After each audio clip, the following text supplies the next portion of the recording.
அங்கன்வாடி கட்டிடத்தின் மேல் பகுதியிலிருந்து கால் தவறி விழுந்ததில் 4 வயது சிறுமிக்கு காயம் ஏற்பட்டுள்ளது. அடிமாலி கல்லாரில் செயல்பட்டு வரும் அங்கன்வாடியில்தான் சம்பவம். காயமடைந்த குழந்தை கோட்டை மருத்துவக் கல்லூரியில் சிகிச்சையில் உள்ளது. குழந்தையை காப்பாற்ற முயற்சித்த அங்கன்வாடி ஆசிரியைக்கும் காயம் ஏற்பட்டுள்ளது. கொச்சி தனுஷ்கோடி தேசிய நெடுஞ்சாலையோரத்தில் கல்லாரில்தான் ஆபத்தான முறையில் அங்கன்வாடி செயல்படுகிறது. மொத்தம் 3 மாடிகள் அங்கன்வாடி செயல்படும் இந்த கட்டிடத்தில் உள்ளது. கீழே உள்ள இடத்தில்தான் அங்கன்வாடியின் சமையல் அறை செயல்படுகிறது. 2ஆம் மாடியில் அரசு ஆயுர்வேத டிஸ்பென்சரி செயல்படுகிறது. 3ஆம் மாடியில் குழந்தைகளுக்கு கல்வி நடத்தப்படுகிறது. கடந்த தினம் மதியம் குழந்தைகளை கீழே உள்ள அறையிலிருந்து உணவருந்திய பின்பு திரும்ப மேல் மாடிக்கு கொண்டு சென்ற போதுதான் 4 வயது சிறுமி கால்வழி கீழே விழுந்தது. കുട്ടി താഴെ വീണെന്നും പറഞ്ഞുകൊണ്ട് എന്നോട് വന്ന് ബാബുവിൻ്റെ കുട്ടികൾ കയ്യിൽ വന്ന് പറഞ്ഞു.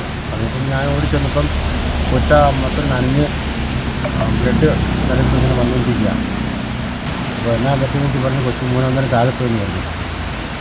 ഉടനെ തന്നെ ഞങ്ങൾ അടിമാലിലുണ്ടായി. അടിമാലിൽ വിളിച്ചു പറഞ്ഞ് അവിടെ ട്രീറ്റ്മെൻറ്റ് ചെയ്തു. അവിടെ നേരെ ബിസിനസ് ട്രീറ്റ്മെൻറ്റ് ചെയ്തു. നേരെ കോട്ടയത്ത് പോയി അവിടെ ട്രീറ്റ്മെൻറ്റ് ചെയ്തു. ഇങ്ങനെ കുഞ്ഞുങ്ങളെ പഠിക്കാനൊരു സൗകര്യങ്ങൾ കൊടുക്കാണ്ട് ഈ കാടുകളുണ്ട്. ഇത് കണ്ടോ, മൊത്തം കാട് പിടിച്ച് നാശമാക്കിയിരിക്കുക. ഈ താഴേക്ക് ഇറങ്ങി വന്നെങ്കിൽ തന്നെ ഈ ചെരുപ്പിട്ടാൽ തെന്നി വീഴും, കാരണന്മാർ തെന്നി വീഴും.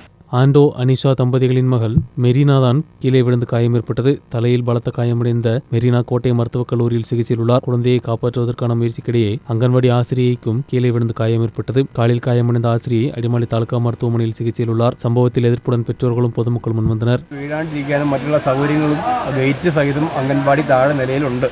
അവിടെ നിലവിൽ അംഗൻവാടി അങ്ങനെ ഉള്ളപ്പോൾ ഈ ടീച്ചർമാരുടെ നിർദ്ദേശപ്രകാരം, ടീച്ചർമാരുടെ ആവശ്യപ്രകാരം ഇത് 3ആം നിലയിലേക്ക് മാറ്റുകയും അവരുടെ അനാസ്ഥ കൊണ്ട് മാത്രമാണ് ഈ കുട്ടിക്ക് ഇങ്ങനെ സംഭവിച്ചത് എന്നുള്ളതാണ് എനിക്ക് പറയാനുള്ളത്. கீழே உள்ள மாடியில் வசதிகள் இருக்கும் நிலையில் குழந்தைகளின் கல்வி மேல் மாடியில் நடத்துவது ஆபத்துக்கு காரணம் என்ற புகார் எழுந்துள்ளது. ഈ അംഗൻവാടി 2ാമത്തെ നിലയിൽ പ്രവർത്തിക്കുന്നത് അനീതിന്യമാണോ എന്ന് എനിക്കറിയത്തില്ല. കാരണം കുഞ്ഞു പിള്ളേരാണ് വരുന്നത്. ഈ 2ാമത്തെ നിലയിൽ ഇങ്ങനെ വെച്ചേക്കുന്ന കാരണമാണ് ഈ അപകടം സംഭവിച്ചിരിക്കുന്നതെന്നാണ് എനിക്ക് മനസ്സിലാക്കാൻ കഴിയുന്നത്. மேல்மாடியிலுள்ள வராந்தாவில் ஒட்டப்பட்டுள்ள டைல்ஸ்கள் பாதுகாப்பில்லை என்றும் மழை விழுந்ததோடு அதிகளவில் வழுக்கல் ஏற்படுவது விபத்துக்கு காரணம் என்றும் பெற்றோர்கள் புகார் தெரிவித்துள்ளனர்.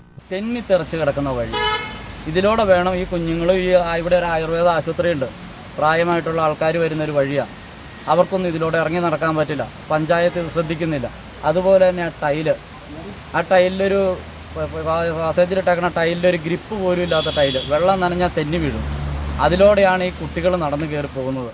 அங்கன்வாடிக்கு செல்லும் வழியும் மழை பெய்வதோடு சேதமடைந்துள்ளது. இதற்கு தீர்வு காண வேண்டும் என்றும் பெற்றோர்களும் பொதுமக்கள் முன்வந்துள்ளனர். அதே நேரம் கீழே விழுந்து காயமடைந்த சிறுமிக்கு சிறந்த சிகிச்சை கொடுப்பதற்கு கோட்டை மருத்துவக் கல்லூரியில் தொடர்பு கொண்டு சிகிச்சை உறுதி செய்யப்பட்டுள்ளதாகவும் പള്ളിവാസൽ ഗ്രാമപഞ്ചായത്ത് തലവർ പ്രജീഷ് കുമാർ தெரிவித்துள்ளார்.